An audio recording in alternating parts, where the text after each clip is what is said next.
چشکرو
نجم رازا شاوا بيوا عري شرملا دلنا وكيوا شرملا دلنا وكيوا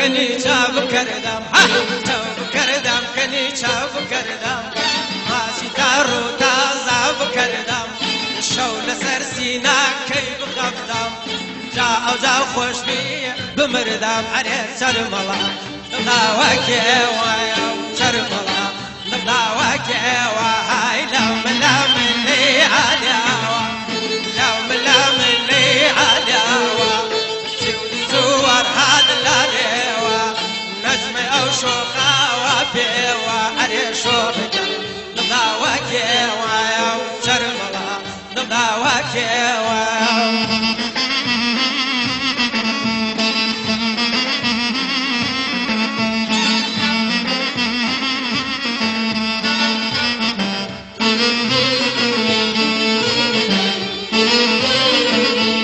شاودر شو جوانا ياودا كبا ديوانا ويا ابو من جودي كي بمجمع ودولي وانا علي شرملا ضمنا وكي ويا شرملا ضمنا وكي وهاي لم لم لي عليوا لم لم لي عليوا نسيود صور هاد لريوا نجم او شوخا وبيوا علي شرملا شرملا دڵداواکێ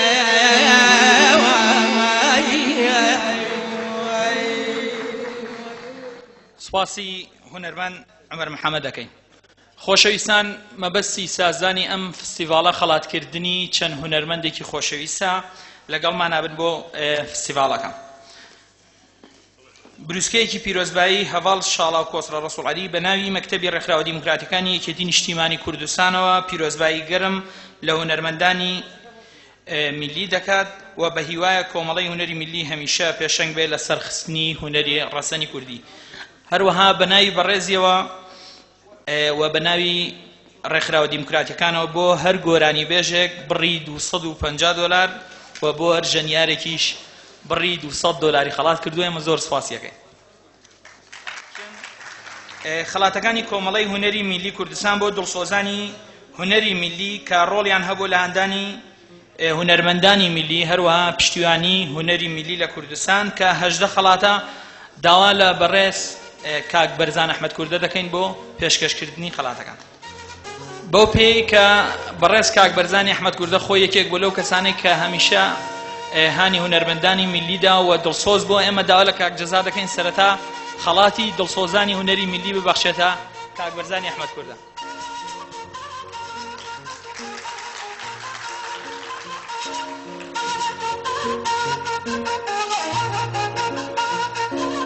خەڵاتەکان بۆم بەڕێزانەیە. بەڕێز عەباس عەبدوڕەزاق، بەڕێز کاک عەباس پشتیوانی هونەرمەندە میلەکان بۆ بەڕاستی ڕۆڵێکی بەرچاوی هەبووە لە ئەوەی کە مەڵەت بۆ گروپە میلەکان دەبکە و لە هەر لە کۆنیشەوە کە لە تەلەڤیزۆنی گەلی کوردستان بووە ڕۆڵێکی بەرچاوی هەبووە لە بەرەو پێشچوونی کاری هونەرمەندە میلە. بەڕێز مامۆسایب ڕۆستەم،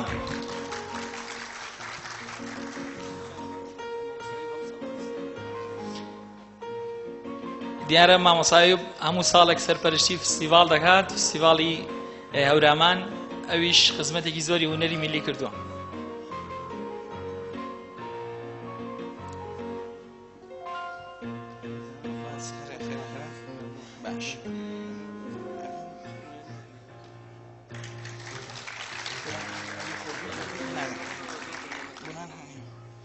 بەڕێز بورانی حاجی عەلی،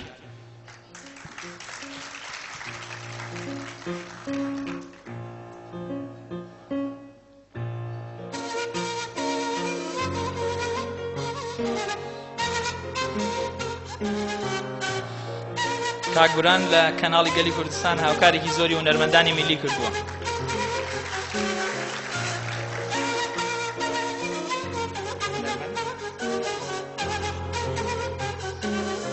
هونەرمەند شکر خەیات، دیارە هونەرمەند شکر خەیات هونەرمەندێکی زۆر بە ئەزموونە، هەمیشە هاوکاری هونەرمەندە گەنجەکانی کردووە، زۆر پێشەنگ بووە لە هونەری میلیدا.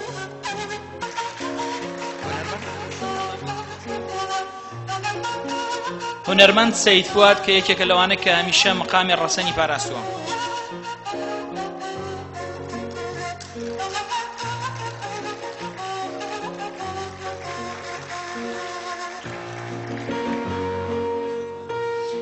ئاسۆی جەمال موختار کە بە کامێرە جوانەکەی هەمیشە وێنەی گۆرانە میلیەکان یان هونەری میلی گرتووە.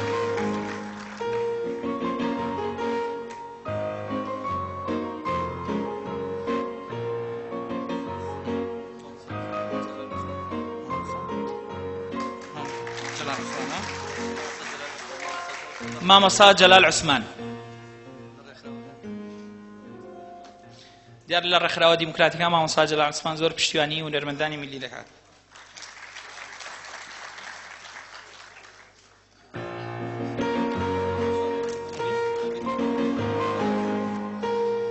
بێژەری سەرکەوتووە ڤیناسۆ